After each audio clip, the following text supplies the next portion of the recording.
آواز ہے یا رسول اللہ، آپ نے یوں دیکھا کوئی نظر نہیں آیا، پھر آواز ہے یا رسول اللہ، تو آپ نے دیکھا کہ ہرنی ڈیئر چھوٹی وہ کھڑی ہوئی رسی میں بندھی، تو آپ نے کہا کیا ہوا؟ کہا جی آپ کا صحابی مجھے پکڑ کے لایا ہے، میرے چھوٹے چھوٹے بچے بھوک سے رو رہے ہوں گے، آپ مجھے چھوڑ دیں، میں بچوں کو دودھ پلا کے واپس آ جاتا، مجھے پتا ہے میرے اللہ کی تقدیر میرے بارے میں کیا ہے۔ تو آپ نے کہا اگر تو واپس نہ آئی تو پھر؟ تو اس نے کہا مجھے اللہ جہنم میں ڈال دے۔ آپ نے اس کی رسی کھول دی، خود وہیں بیٹھ گئے، اس نے دوڑ لگائی اور پہاڑوں میں گم ہو گئی۔ تھوڑی دیر کے بعد وہ دوڑتی ہوئی آئی اور آ کے سر یا رسول اللہ میں حاضر ہو گیا، تو آپ نے اس کو باندھ کے وہیں آپ بیٹھ گئے نہیں۔ دیر کے بعد وہ صحابی آئے جنہوں نے اس کو شکار کیا تھا، پکڑا تھا، تو کہنے لگے ان کا یا رسول اللہ آپ یہاں کیسے؟ کہ میں ایک درخواست لے کر آیا ہوں۔ کہ کیا؟ کہ یہ ہرنی مجھے ہدیہ کر دو۔ کہ یا رسول اللہ سب کچھ آپ کا ہے، کہ بس یہ ہدیہ کر دو۔ کہ یا رسول اللہ حاضر۔ تو آپ نے اس کو لے کر رسی اس کی گردن سے نکالی کہ جا بچی اپنے بچوں کے پاس جا کے خوشی منا، سچ نجات دیتا ہے اور جھوٹ ہلاک کرتا ہے۔ ایک ہرنی جان کی بازی کھیل گئی سچ بولنے کے لیے، تم چند پونڈوں پہ جھوٹ بولتے ہو، ایمان کو برباد کر کے رکھ دیتے ہو۔ مسلمان جھوٹ نہیں بولتا، مسلمان دھوکہ نہیں دیتا، مسلمان کی زبان سے سخت بول نہیں نکلتا، کسی کو بے عزت نہیں کرتا، کسی کو کی بے اکرامی نہیں کرتا، کسی کا دل نہیں توڑتا، کسی کو ذلیل نہیں کرتا، خود سہتا ہے، اوروں کو خوشیاں دیتا ہے، خود دکھ سہتا ہے، اوروں کو راحت دیتا ہے، خود تکلیف سہتا ہے۔ یہ میرے نبی کے اخلاق ہیں، یہ میرے نبی کی زندگی ہے، اور یہ اسلام کا سب سے بڑا چیپٹر ہے اور سب سے مشکل چیپٹر ہے۔ جب میرے نبی نے لمبی نمازیں پڑھی تو اللہ نے روک دیا کہ میرے حبیب ما انزلنا علیک القرآن لتشقى، اتنی لمبی نماز نہ پڑھ کے تو تھک جائے۔ میرے نبی نے تبلیغ میں زور دکھایا تو اللہ نے روک دیا فلتذهب نفسك علیہم حسرات، میرے نبی اتنا غم نہ کر کے آپ خود ہی آہیں بھرتے بھرتے آپ مر جائیں۔ میرے نبی نے مال سارا خرچ کیا، اللہ نے اس سے بھی روک دیا ولا تبسطها كل البسط فتقعد ملوما محسورا، اتنا خرچ نہ کریں کہ آپ خود پھر دکھی ہو کے بیٹھ جائیں۔ خرچ کرنا بہت بڑا عمل، تبلیغ سب سے سارے عملوں کا سردار عمل، تبلیغ سے بڑا کوئی کام ہوتا تو اللہ نبیوں کو دیتے، اگر تبلیغ سے بڑھ کر کوئی کام ہوتا تو اللہ نبیوں کو دیتا، گشت سے بڑھ کر کوئی محنت ہوتی تو اللہ نبیوں کو دیتا۔ 950 سال نوح علیہ السلام گشتی کر رہے ہیں، اور اللہ کی مان لو، اللہ کی مان لو، اتنا عظیم عمل کا میرے نبی درمیانہ نماز سب سے بڑی عبادت، میرے نبی درمیانہ کام، لیکن جب میرے نبی نے اخلاق اچھے کیے، دشمن کو معاف کرنا۔ لیکن ایک آدمی آپ سوئے ہوئے تھے، آپ کی تلوار لٹکی تھی، ایک آدمی آیا، اس نے آپ کی تلوار اتاری اور یوں ہماری پسلی میں، آپ اٹھ کے بیٹھ گئے، اب وہ قتل کے ارادے کے لیے آ چکا ہے اور تلوار یہاں ہے، کہتا من یمنعک منی، اب بول تمہیں کون بچائے گا؟ تو آپ نے مسکراتے ہوئے کہا اللہ، تو اس کے ہاتھ سے تلوار گر پڑی، تو آپ نے اٹھا لی، آپ نے یوں سیدھی کی، اب تو بچا، تجھے کون بچائے گا؟ وہ کہنے لگا مجھے تو ہی بچائے گا، وہ تو اللہ کو جانتا نہیں تھا، کہا بابا مجھے تو ہی بچائے گا۔ تو آپ کہتے ہیں اس کا سر اڑا دو، یہ نبی کو قتل کرنے آیا ہے۔ میرے نبی نے فرمایا کلمہ پڑھتے ہو؟ کہا نہیں پڑھتا۔ کہا جاؤ معاف کیا۔ یہ میرے نبی کے اخلاق ہیں۔ 20 سال جنہوں نے قتل کے منصوبے مکہ والے، جب آپ مکہ میں فاتحانہ داخل ہوئے، ابو سفیان سب سے زیادہ آپ کو دکھ پہنچانے والوں میں پیش، تو آپ نے ابو سفیان کو عزت دی، جو ابو سفیان کے گھر میں داخل ہوگا اس کو کچھ نہیں کہا جائے گا۔ آپ تو ابو سفیان کو بلا کے سولی پہ لٹکاتے، اور آپ کہہ رہے ہیں جو ابو سفیان کے گھر میں جائے گا اسے کچھ نہیں کہا جائے گا، جو بیت اللہ میں ہوگا اسے کچھ نہیں کہا جائے گا۔ سارا مکہ سامنے، آپ یوں بیت اللہ کا دروازے پر یوں دونوں ہاتھ ایسے ٹکا کے کھڑے تھے، پھر آپ نے کہا میں کیا کروں گا اب تمہارے ساتھ؟ تو سہیل بن عمر نے کہا آپ کریم ہیں، کریم کے بیٹے ہیں، تو آپ نے کہا جاؤ میں نے معاف کیا۔ یہ اخلاق آج مٹ چکے ہیں، مردوں سے، عورتوں سے، علم والوں سے، خانقاہ والوں سے، تبلیغ والوں سے، سب زیرو ہوئے پڑے ہیں۔ جب تک یہ اخلاق زندہ نہیں ہوتے اسلامی زندگی قائم نہیں ہو سکتی، اسلامی معاشرت قائم نہیں ہو سکتی، اور دین دو چیزوں سے آگے پھیلتا ہے، ایک دعوت اور ایک اخلاق۔ دعوت اور اخلاق، دعوت اور اخلاق. دعوت نہیں ہوگی تو اخلاق وہیں پڑے رہ جائیں گے، اخلاق نہیں ہوں گے تو دعوت کوئی قبول نہیں کرے. میرے نبی نے کتنے معجزے دکھائے مکے میں، نہیں کلمہ پڑھا. بدر میں ان کے 70 مارے گئے، فرشتوں کو دیکھا، جبریل کے گھوڑے کی آواز سنی، کلمہ نہیں پڑھا. خندق میں شکست ہوئی، کلمہ نہیں پڑھا. پانی نکلتے دیکھا، انگلیوں سے کلمہ نہیں پڑھا. ایک بکرے کا ایک بازو پکایا، ایک بازو بکرے کا، ایک اگلا جو بازو ہوتا، اور 40 آدمیوں نے کھانا کھایا اور ایک بوٹی کم نہیں ہوئی، ایک بوٹی کم نہیں ہوئی، کلمہ نہیں پڑھا. لیکن جب میرے نبی نے کہا جاؤ معاف کیا تو سارے ہی کلمہ پڑھ گئے کہ واقعہ یہ اخلاق نبی کے ہو سکتے. حنین کی جنگ میں جب بھاگے لوگ، شکست ہوئی، تو ایک صحابی کا بھاگتے ہوئے پاؤں ہمارے نبی کے پاؤں پر آیا، اور جوتا سخت تھا. تو آپ نے کہا اوجعتنی، اور آپ کے ہاتھ میں چھڑی تھی، آپ نے اس کو یوں ماری، کہا اوجعتنی، ارے تو نے مجھے کتنا زیادہ درد پہنچایا، دکھ پہنچایا. وہ بیچارے پگھل کے رہ گئے اور پریشان ہو گئے، اور فرماتے ہیں سارا دن میں پریشان، ساری رات پریشان کہ اللہ کے نبی کو میں نے تکلیف پہنچائی، اب میرا کیا بنے گا. اگلا دن ہوا تو اعلان ہو رہا تھا بھائی جس کا پاؤں نبی کے پاؤں پہ آیا تھا اس کو اللہ کے نبی بلا رہے ہیں. تو صحابی کہنے لگے میں نے سمجھا بس اب میری تو دنیا بھی گئی اور آخرت بھی گئی، اب میرے اوپر کیس بنے گا اور مجھے ڈانٹ ڈپٹ بھی ہوگی، میرا کتنا بڑا گھاٹا نقصان ہوگا. یہ حاضر ہوئے ڈرتے ڈرتے. تو آپ نے فرمایا میرے بھائی کل میں نے تمہیں چھڑی ماری تھی، وہ مجھے معاف کر دینا، اور یہ 80 اونٹ تمہیں ہدیہ دیتا ہوں، 80 کیملز یعنی 80 پراڈو، 80 رینج روور کا یہ میری طرف سے تمہیں ہدیہ ہے.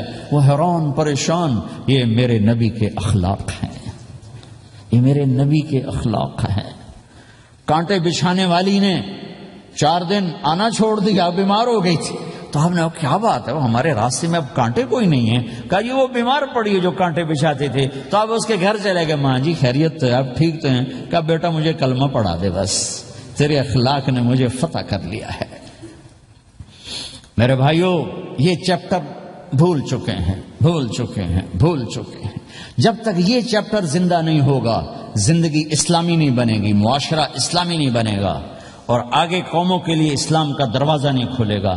ہمیں معاف کرنا آتا ہو، ہمیں گالی دینے والے کو دعا دینا آتا ہو، غیبت کرنے والے کی تعریف آتی ہو، اور غیبت کرنے سے، غیبت سننے سے اپنے آپ کو ایسے بچاؤ جیسے زہر سے بچا دے، اسے آگ سے بچاتے ہو. ایک دوسرے کو نفرت کا بول نہ بولو ورنہ ساری زندگی تباہ و برباد ہو جائے گی. میرے رب کی قسم، میرے نبی نے کہا ایک زبان کا بول انسان بولتا ہے اور جہنم کی گہرائیوں میں گر جاتا ہے، اور ایک زبان کا بول انسان بولتا ہے اور جنت کے درجات پر چڑھ جاتا ہے. یہ زبان بہت طاقتور چیز ہے. میں ہر بیان میں اس کو دہرا رہا ہوں کہ جتنا یہ عمل ختم ہو چکا ہے اتنا کوئی عمل بھی نہیں ختم ہوا ہے. میرے نبی نے فرمایا معاذ تمہیں سارے دین کا خلاصہ بتاؤں؟ معاذ الا انبئک بملاک ھذا کلہ، میں تمہیں پورے دین کا خلاصہ بتاؤں؟ کون معاذ؟ کون معاذ جس کے ہاتھ میں علماء کا جھنڈا ہوگا؟ کون معاذ؟ میں ابھی مئی میں ان کے اردن اجتماع میں گیا، آگے ان کے اربد میں گئے، آگے وہاں ان کا مقبرہ ہے 18 کلومیٹر. میں گیا کمرے میں داخل ہوا تو سارا کمرہ خوشبو سے مہک رہا تھا، اور مجھے ایک شخص نے بتایا یہ خوشبو 24 گھنٹے یہاں آتی رہتی ہے. جن کو 18 ہجری میں انتقال ہوا، 1417 سال ہو گئے مرے ہوئے، اور قبر سے خوشبو آ رہی، خوشبو آ رہی، خوشبو آ رہی. اس آدمی کو سمجھایا کیسے اور بتایا کیا؟ معاذ تمہیں سارے دین کا خلاصہ بتاؤں؟ کہ جی بتائیں. تو آپ نے یوں کیا، اپنی زبان نکالی اور اس کو پکڑا انگلی سے، پھینکا، کف ھذا، معاذ اس زبان پہ قابو پا جا، یہ پورا دین ہے. یہ زبان آج کھل گئی ہے، کھل گئی ہے. حضرت لقمان علیہ السلام کا فرمان ہے بیٹا میں چپ رہنے پہ کبھی نہیں پچھتایا، میں ہمیشہ اپنے بول پہ پچھتایا ہوں. معاذ نے کہا یا رسول اللہ زبان کے بول پہ پکڑ ہوگی؟ کہ تیرا بھلا ہو جائے معاذ، سب سے زیادہ جہنم میں دھکا دینے والی زبان ہوگی. اور ایک صحابی ہیں ابو دجانہ. کون ابو دجانہ؟ السابقون الاولون من المہاجرین والانصار، اس میں پہلی صف کے صحابہ.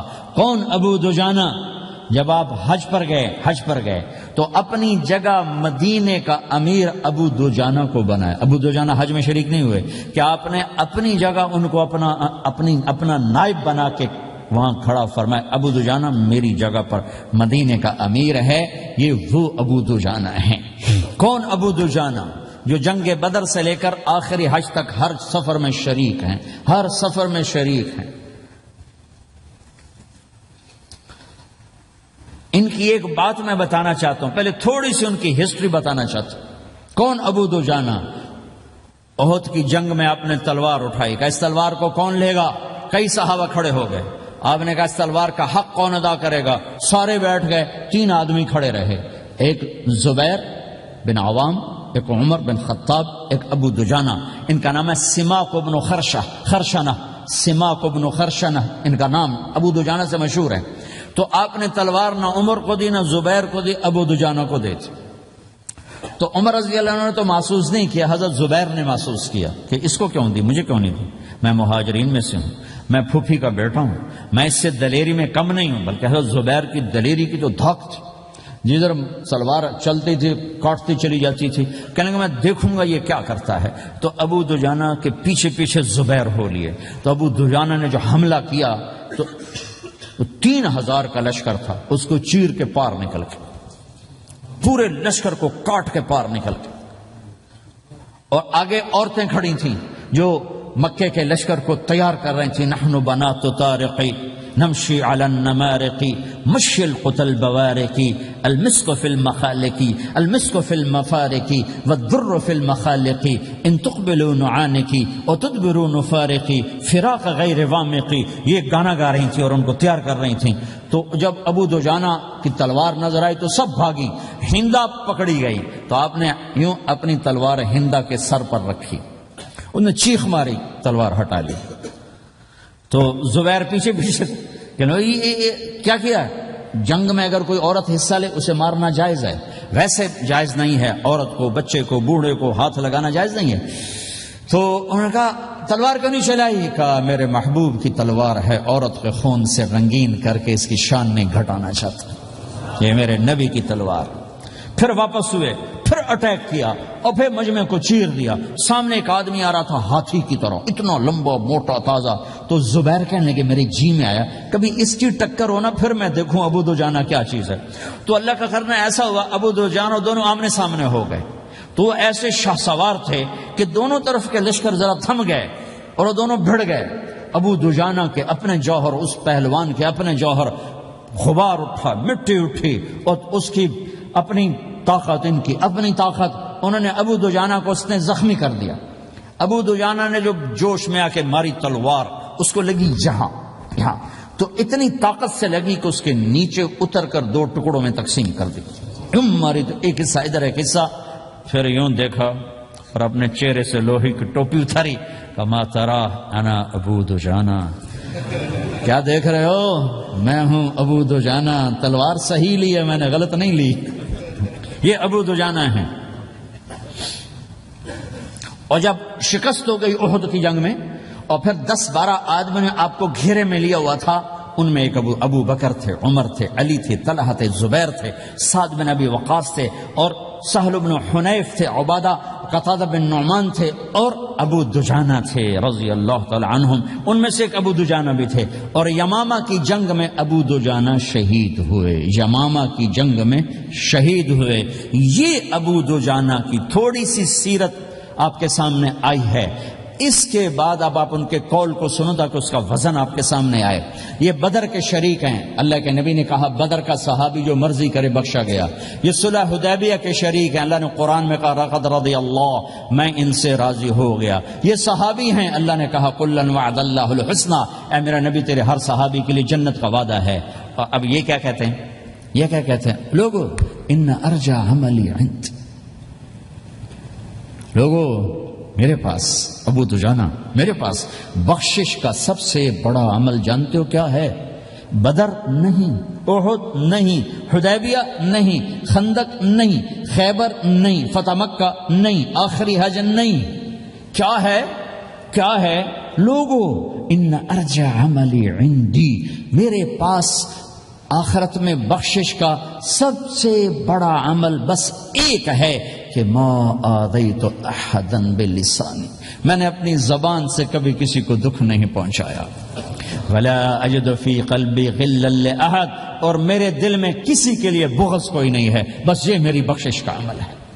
تو بھائیو، نبی کے اخلاق میں دو چیزیں لے لو، ایک زبان سے کسی کو دکھ نہ دے،